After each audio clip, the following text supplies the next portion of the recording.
Joan Didion.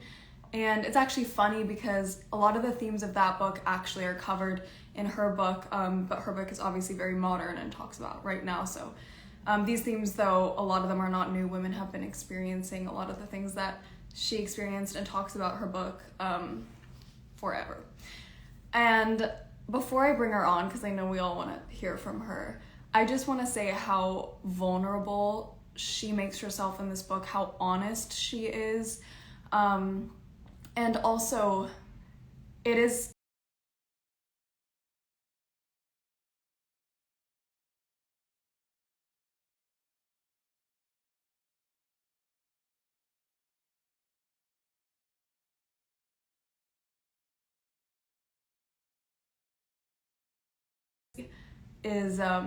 she just words things very honestly and bravely and puts things down that I think a lot of us have felt and haven't been able to find the words to say. And so I want to thank her for doing that and for opening up the conversation about a lot of these things. And so that's why I highly recommend this book to anyone who hasn't read it.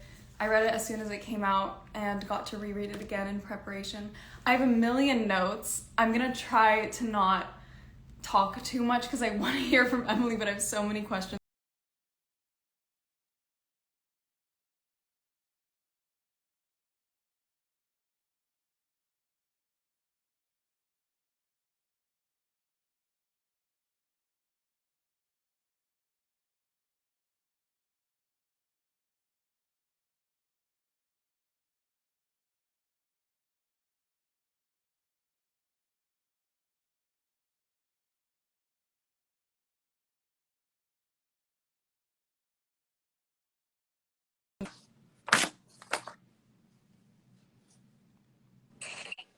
Oh my gosh. Hello!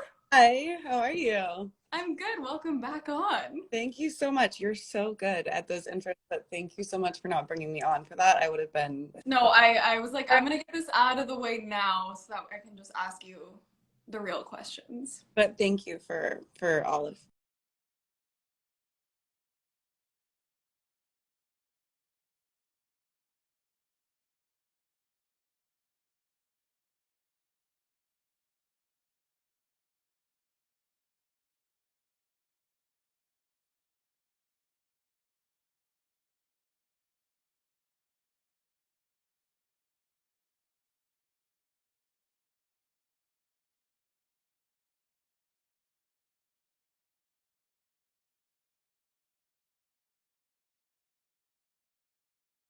Kind of therapeutically for myself. I always like love doing creative things, but I feel like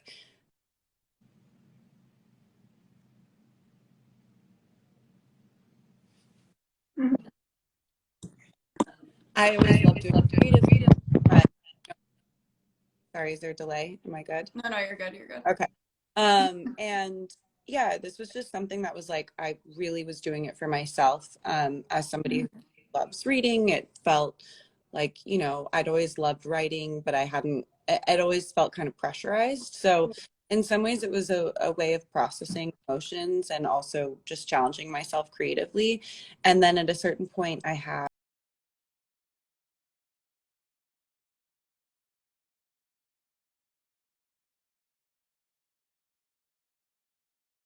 agents or literary agents and saying like, I want to write a book without really showing them what I wanted to write about and showing them the writing.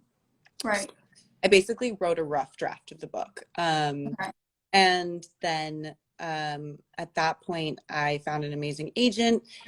We put together the book proposal, which was essentially all the essays, which was the essays in there that was, not even one I had really thought. I don't know. I was really excited and happy they chose it, but I was surprised. And Yeah. the release of that encouraged me to really want to publish the book. Yeah. And I remember reading that, and I also remember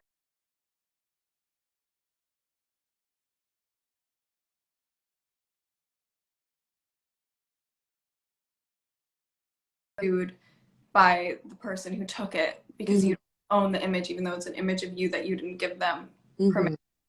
to take. And I remember reading that and seeing that happen, and it was, I didn't even know that that was a thing, that you could get sued for that. um, did you feel like writing about it or coming out about it gave you sort of an ownership over a situation that you didn't originally have that sort of ownership over? Yeah, I mean, at first I was really nervous to sort of talk about the paparazzi thing because Mhm. I feel like, you know, celebrity culture is not something that's I don't always have empathy for it. Yeah, I really like And court. yeah, I was like, no, although I just saw this video of Kendall Jenner like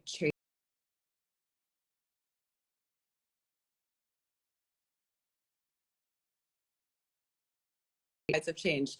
And by the way, yes, girl, like good she did that. But no, I think that, you know, that essay really was exploring ways that, you know, I feel like I created this image, this like caricature of myself that's super one dimensional. And, you know, I would sometimes it was something I created through Instagram, but then more often created by other people and then taken and dispersed. And it Mm-hmm. felt like these other Emilys existed in the world, and a lot of them were sort of owned or Mm-hmm. created by men. And you know, as much as I felt like, okay, I'm this model and I have this career that I'm really proud of, why do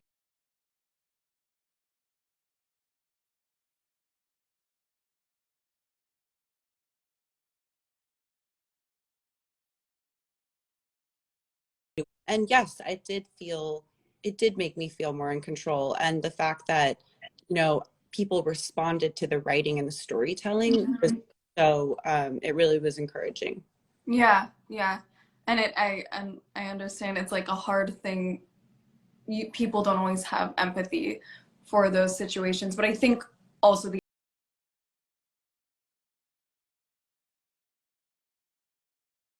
like there are a million versions of me also that live in the world, and sometimes it can feel like a protection, like a something you can hide behind, and almost like a wall that you sort of have protecting you, but at other times it can backfire and, you know, Yeah. hurt the real you. And I think it's sometimes hard to make that distinction. Yeah, I really relate to that. And, you know, I think the thing that so many women related to is like the validation that you seek in situations, not just, you know, as a model, but, you know, with Mm-hmm. in general, and how it Mm-hmm. like both really, I mean, in my case, it felt really terrifying and also kind of like, um, you know, I want to say almost sexy, like the power of feeling like, okay, I'm taking these pictures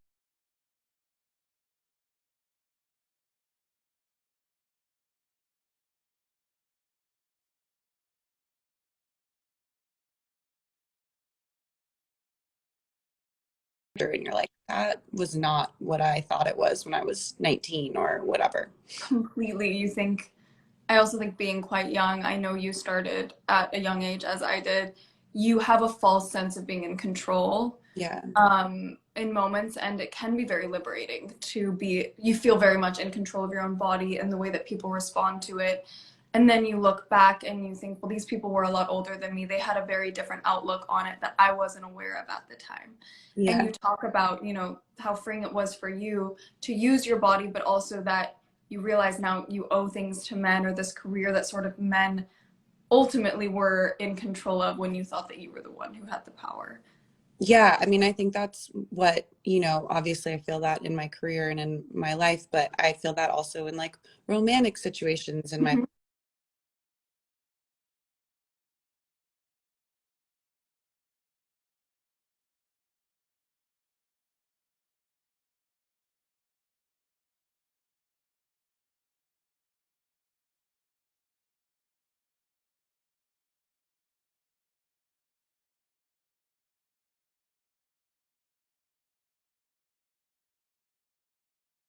I really, as a woman, whether it's just like how you get dressed in the morning. I mean, so a Mhm. lot of the essays are from, you know, when I was very young, like middle school and high school.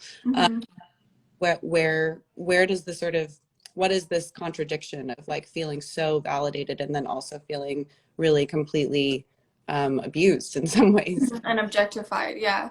And I love, there's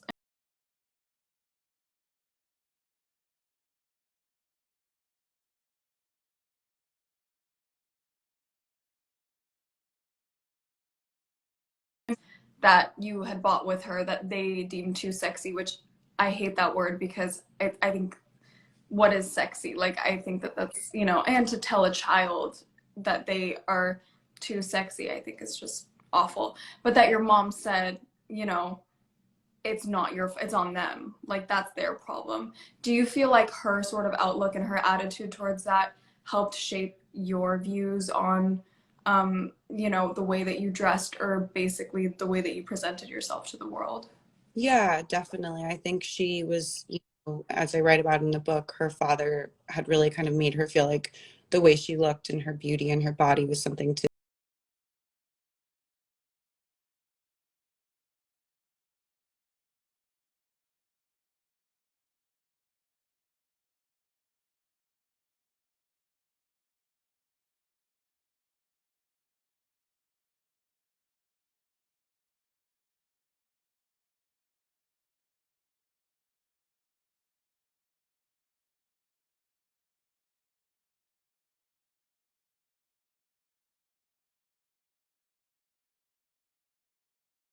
PR fashion book, New York Fashion Week party. Mm-hmm.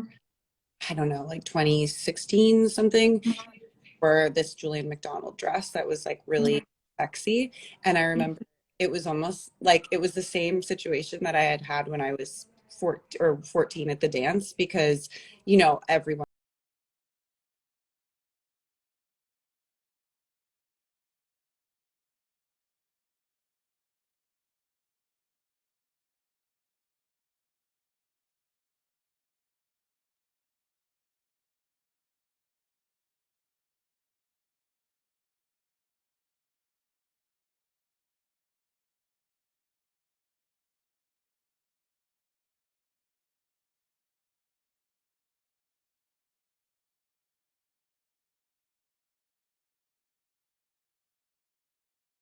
So we as a society conflate the two. Like, they almost become contingent on one another, and yet they're also so scrutinized as well.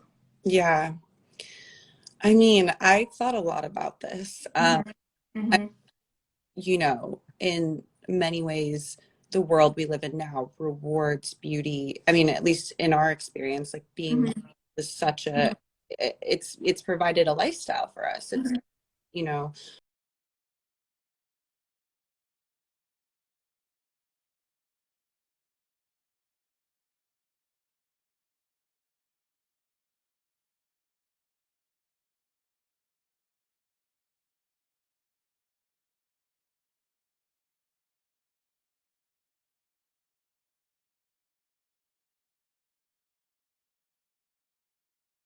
like fake rich or super smart, funny, or a lot of great friends, which Yeah. get old, or at least for me as I got older, I was like, these are the things that are important to me. Yeah. Yeah. But I wanted to be beautiful because I think that's, as from my vantage point at a very young age, and I think still, maybe it speaks to your question basically.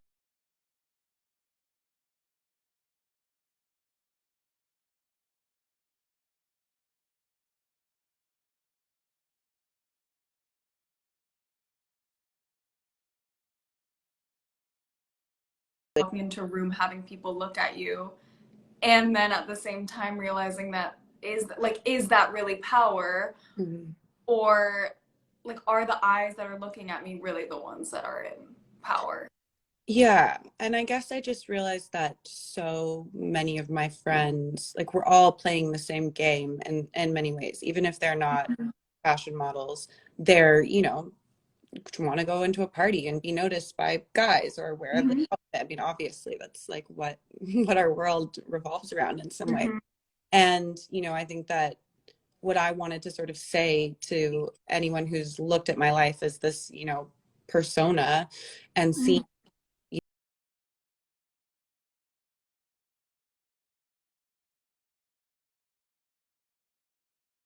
like Exactly.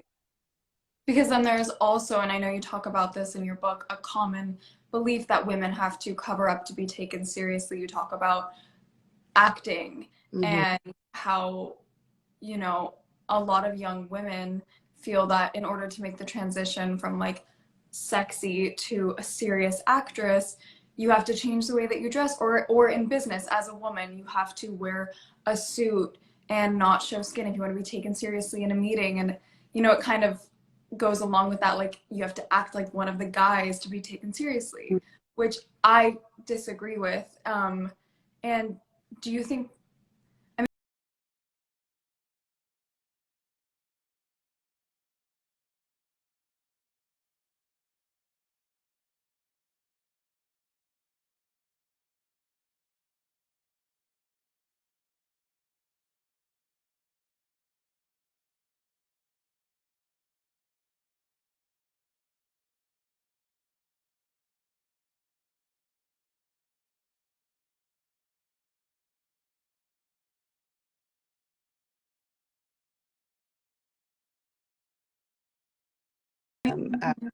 Mistress by David Fincher, and these really nice hair and makeup women who were like my friends by the end of the job, shooting the long shoot. Some like old modeling photos of me got released, and they were like all over Daily Mail, and they were like kind of sexy. They weren't crazy, but I was topless. I was covered but topless, mm-hmm. bringing it up to me and being like, you have to stop doing shoots like that,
I completely agree with that. But yeah, we're getting sent mixed messages as well, so it's kind of like damned if you do, damned if you don't.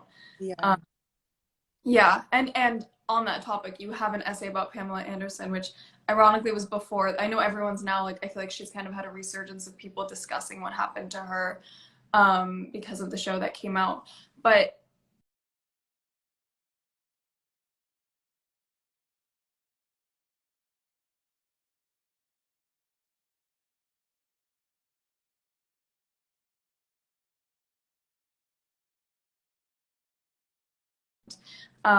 and kind of how society's so quick to blame the woman who got naked and Mm-hmm. not the people who are exploiting the woman. Yeah. Um, and I know you have a lot of experience with that, so I wanted to get sort of your take on her and you and all of the women that has happened to. Yeah, it's interesting to see.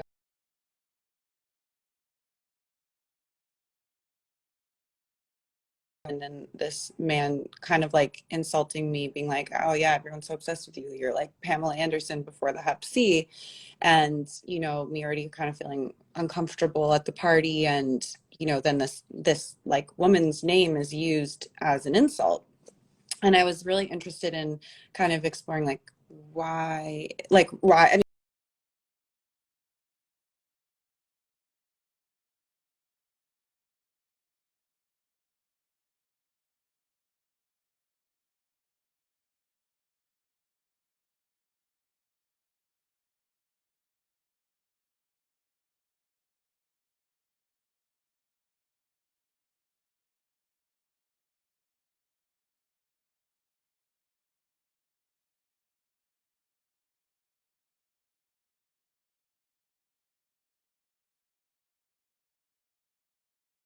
does kind of twist the narrative.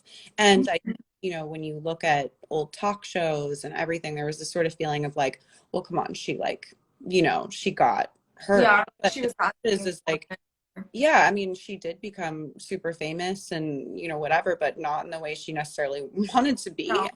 that was so private. And so, I mean, I can't imagine how horrifying. And she's actually had, like, an incredibly difficult life, Mhm. that the show doesn't even cover, Mhm. for Tommy Lee. And it makes me very emotional thinking about her life and like what she, like this very talented kind of,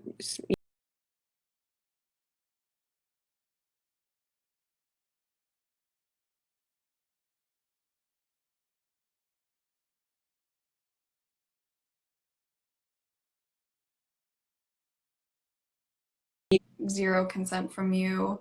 Um, and then the fact that, I mean, and this was a time, this was during a time when there was social media. Like, Mhm. she couldn't go on Twitter and come out and say, I didn't, this was not my choosing. Yeah. And you did. And the fact that people actually made them want the book more, it made the book even more public. And that is the public reaction is wanting private things, like almost wanting to take that from women and then blaming them. Yeah. I And how it felt like for you to see images of you that you did not, give your consent, and see people almost,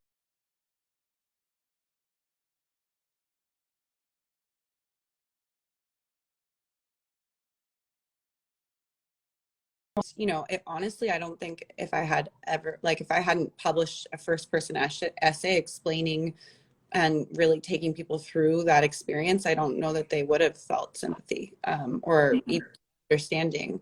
But I mean, I think for me, yeah, there's this misunderstanding I've had in my life where I think control means empowerment.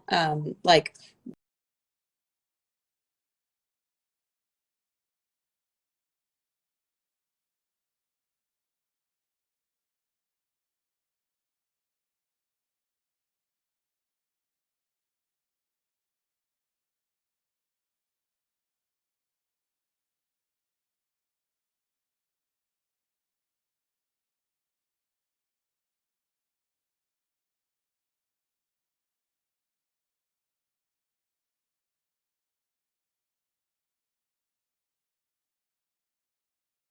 like I did say on Twitter, like, okay, I don't, please don't buy this book. This was published without my consent, whatever. yeah. And it still didn't, do anything. And Mhm. I have also found in my life that, a lot of the times when I try to have control, it's almost like more frustrating. And that's Mhm. how the book is sort of, and I mean, I don't want to give anything away, but where I am now in my life is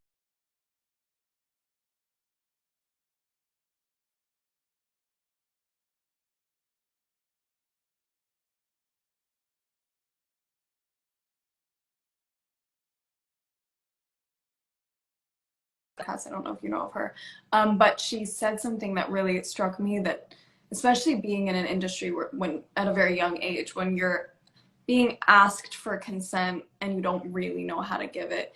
And she said, your yes means nothing until you learn how to say no. mm, A yeah. lot of young women haven't learned how to say no. And so we're giving these yeses that, or gray area yeses that don't actually have any power because we haven't figured out how to say no yet. And that's something that I experienced.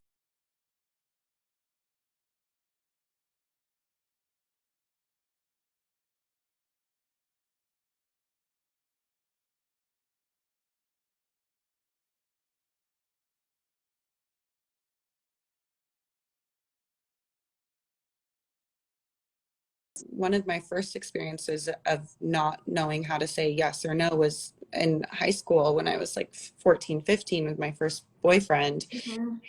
Wasn't even somebody that I really liked. Like, I didn't have a crush on him. I just sort of like got into this relationship with him that was, way ahead of what I was ready for in a lot of ways. And it always embarrassed me that I had been so, that I'd had this, like people talk about first love, and that had not been my experience. I didn't have this like sweet romantic first love. I had this kind of like fucked up thing that Mhm. I didn't feel in control of. And that was sort of, when I look back, one of just an early example of the ways that I had learned not to know how, forget say, Mhm. but even connect to what I want, because I Yeah. felt sort of like I don't know, just passive in a way that it shocks me now to think about my 14-year-old self and how I learned that, because you know, my parents were very much the type of people who were like, go be assertive. You know, they taught me about strong women, and those were the women I looked up to, and yet that was still my experience. So Yeah, and as much I think as your parents can teach you that, it's also so much of society. And I think that, you know, as women we are taught to, you don't want to offend anyone. And mhm. you want to like step out of place. And so especially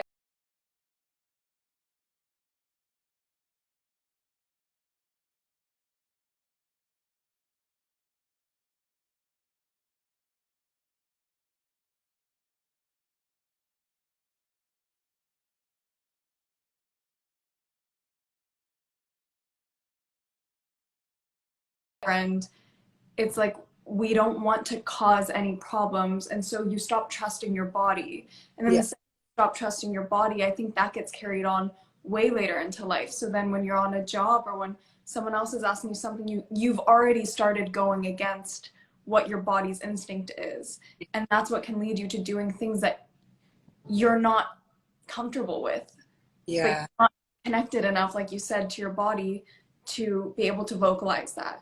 Yeah.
Can you talk about your experience standing up to these men, you know, men like Steve, who you mentioned in your book, and sort of what you feel like it's cost you or what you've gained from it?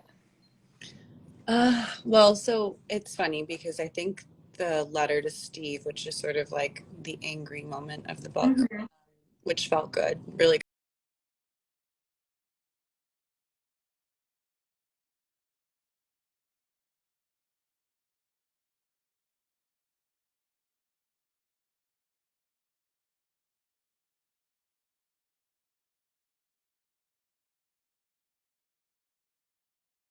experience was.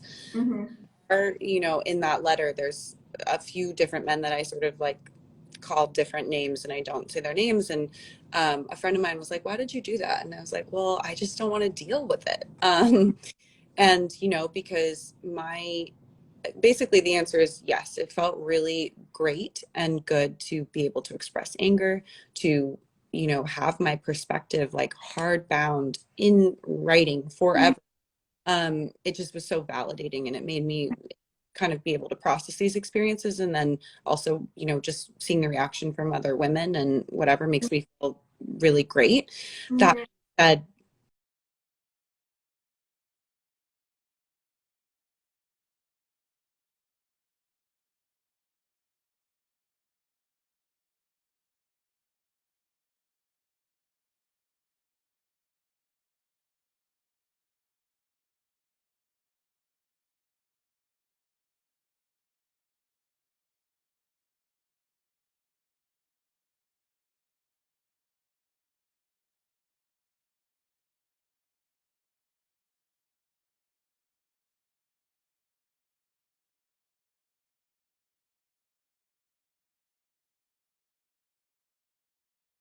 and it Or was hard. And like being an angry woman is not something that is celebrated or like No. crazy or Yeah, it was also hard, I had people kind of coming to me and being like, so great that you spoke out against or like said this. And I was like, no, no, no, that's not it either. I want you to read the essay. yeah, that's not the point. Yeah, because Mhm. it's a complicated thing I have.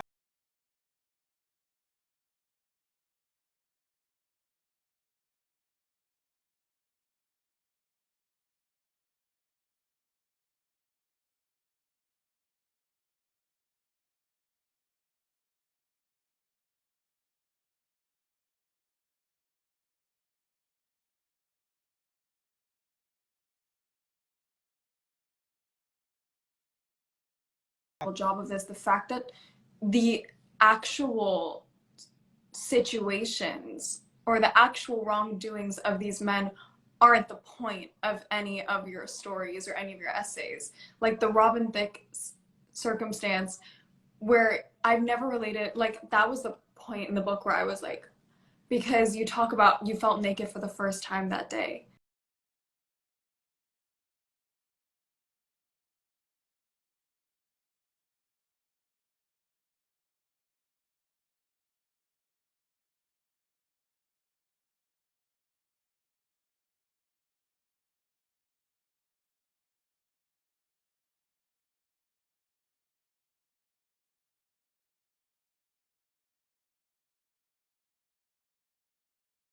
Line of that story I thought was really good for people to understand that it wasn't about the fact that you were naked, it was what made you feel naked. Yeah, I think also just, I had for a long time been like, I was empowered in that video, partly because I super defensive of, the world like criticizing me essentially. And I was Yeah. whatever. But I also was like, yeah, I did feel really good. And that's true. Mhm. For a lot of that video I did. And, again, like, I don't think that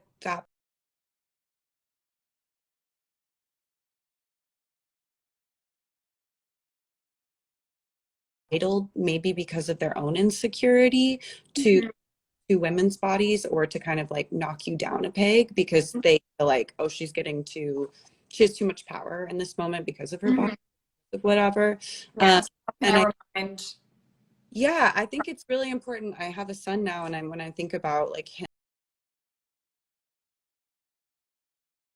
women, whatever, of course. Mhm. But also, I think he needs to like understand. There's ways that men are made to feel really insecure. Um, Mhm. there's this great book called Men, Masculinity, and it's called The Will to It's Change. about to But change. I was yeah, literally gonna say, yeah. and I like think it's really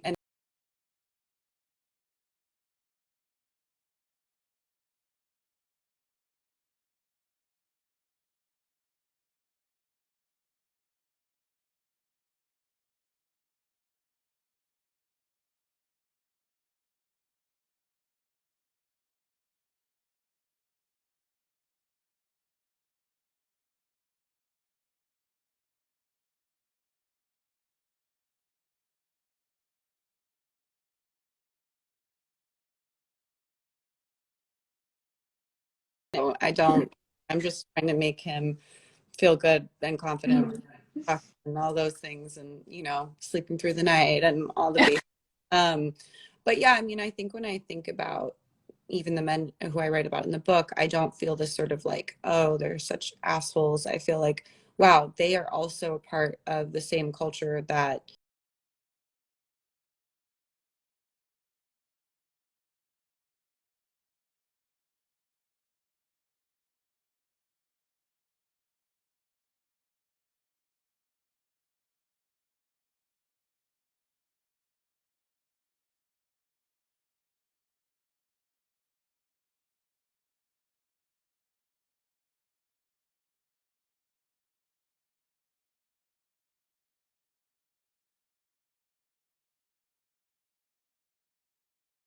that kind of attitude is Absolutely. yeah, so that's it. And I love that you end the book, talking about the experience of having your son. How has having a son changed your perspective and also changed your relationship to your body?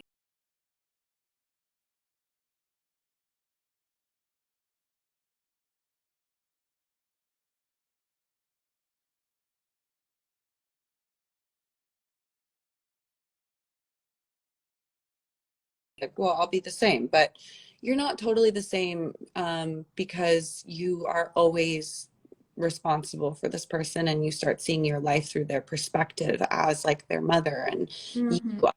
you see your own self through as their mom, and even when you're away from them, you are worried about them and you're thinking about them, and yeah, my body, I mean, I think pregnancy and birth for me really made me be able to appreciate what a body is really meant for, which is Mm-hmm. through life, through for health, for ability to, take a bike ride, or eat Mm-hmm. food, or just enjoy the earth, as that sounds, and also to bring new life into the world. And I was really, talk about lack of control. I mean, when you're pregnant, you just like wake up every day, weird new symptom, your belly's bigger, you're like, what the hell is going on? And then this day is coming where you're going to give birth, and you're like, what is that going to be like? So you really have to surrender control. And I just, I went with it. I really surrendered control. I mean, here I watched every single birth vlog that was available on YouTube, and did as much research as possible. But I, That you can only control it, you know. yeah, and I just sort of, what I found actually was really interesting from all this research was that, the more you kind of trusted, a lot of these women said, the more they trusted their body to, they let go of fear, they were able to have better birth experiences. And that was true for me. Um, Mm-hmm. and then, yeah, postpartum is a wild ride that's separate, but I definitely think, I think that the appreciation I have for my body is this really Mm-hmm. wide, ancient machinery. I just never had that before. So I'm grateful for that experience. Yeah, and do you think that years of not trusting your body or learning how to trust your body, how to trust your instincts, almost prepared you for the experience of being a mother? Yeah, I do. I'm a hypervigilant queen. So I think the hypervigilance comes into play with my son in ways that I'm actually grateful for in a lot of ways. But yeah, I think that honestly, I had written a lot of the book, and I think that, then having this, and I had the working title of my body, and then having the experience of growing this baby as I was editing it. I mean, that was just, yeah, it was kind of a huge moment in my life. I also turned 30. It was a global pandemic. It was a wild, Mm-hmm. A lot happened. a lot You happened. became a New York Times bestselling author. A lot Yeah, happened. it's been a crazy, yeah. But I mean, just as far as, I think I wouldn't have been able to appreciate and enjoy the pregnancy. I'm not even sure if I would have wanted to be pregnant in the same way that I did, Mm-hmm. had I not have written these essays and sort of like realized what my relationship was with my body, because I didn't understand the disassociation. I didn't really, Mm-hmm. and something that I totally could put my finger on, and I wrote this book to do that. Completely. It's like you're too close to the painting sometimes, and I think putting it down on paper where you can actually look at it, you're like, oh, this is what was going on. Yeah. Um, so I relate to that so much. And I don't want to keep you forever, but I want to ask, what do you hope young girls, and I myself am a young girl, but I also feel like I've been through a lot of the things that you've been through. So I feel like I too have some sort of a perspective, but reading this gave me even more perspective on some things that I still um, am struggling with myself. So what do you hope that young girls take away from the book? I think that I think that we think, or I have thought that, if only like my butt was bigger, or my nose was smaller, or if I, lost that 5 pounds or gained that 10 pounds or whatever, and I had this kind of beauty, or we look at celebrities or models and we're like, if I looked like her, if I had this attitude, like everything would be good. I would eat. Mm-hmm. I would, my life would be what I want it to be. I'd have the man in my dreams, I'd have the, house, whatever. And I don't think that's true. And I think that this book, in order for people to be able to realize, women and young women especially, to just enjoy their lives and themselves, and not be so caught up in the beauty myth, the beauty hustle. And again, the truth is like I have had a really great life in many ways because I played that game. So Mm-hmm. I would never tell a young woman not to model, for example. Mm-hmm. But I just think that it's important for, that's not the messaging of the book. No. The messaging of the book is like, let's look at this framework of the world we live in and the culture we live in, and let's be honest about what like winning is versus, and I mean, I think we kill ourselves to try to attain something that's really difficult. Mm-hmm. Mm-hmm.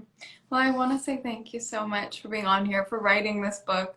Um, I hope that we get more writing from you so I can have you on a third time. Honored to be a part of the book club always, and thank you so much for having me on and for reading the book. And yeah, we'll have to continue this conversation in person. Yes. Thank you so much, Emily. Bye. Bye. Um, wow, I really got like choked up. I just want to say thank you everyone for listening again. If you haven't read this book, I think it's so important. I really might start crying right now, but I just think that Emily talks about things that, at least personally, I have had a very hard time um, sort of putting words to and understanding. And I think that that comes with age and with experience. And so for someone like Emily to share her wisdom, her experience, her strength with us, I think empowers all of us. And I really, really could not recommend this book more. Thank you everyone for watching. And hopefully we'll be back with another book club very soon.